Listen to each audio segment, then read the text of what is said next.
चंदन काठ के पीढ़िया मड़ुआ टांगावल।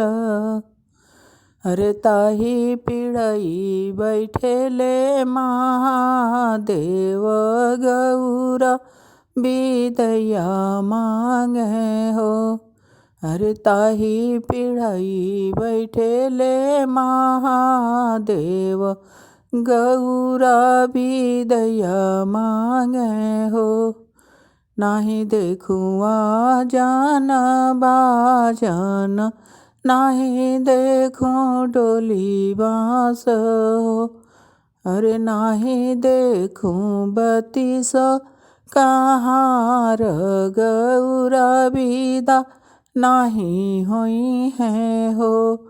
अरे नाही देखूं बत्तीस कहाँ गौरा विदा नहीं हुई है हो। आई गईले आजन भाजन, आई गईले डोली बाँस हो। अरे लागी गईले बत्तीस कहाँ गौरा विदा होई गईनी हो।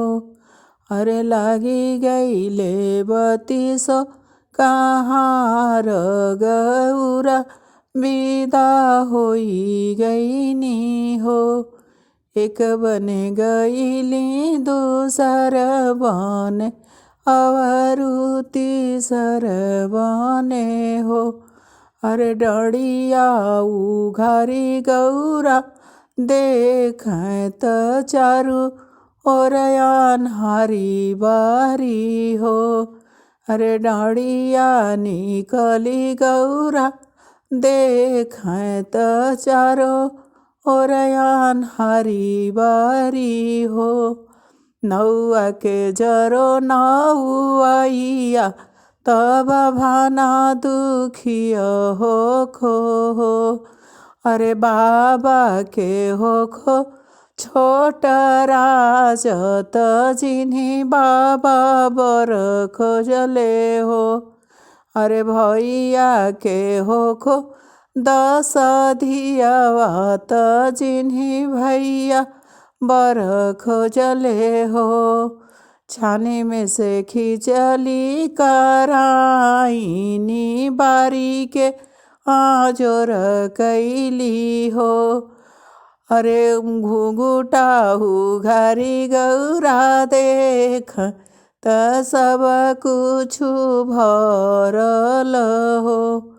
नौआ के बढ़ो नौआइया त बभाना सुखियर हो।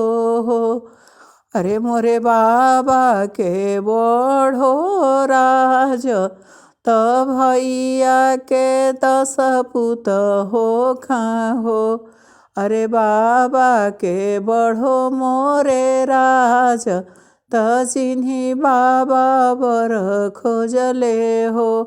अरे भैया के हो खो 10 बेटवा त जिन्ही भैया तिलक दिहले हो।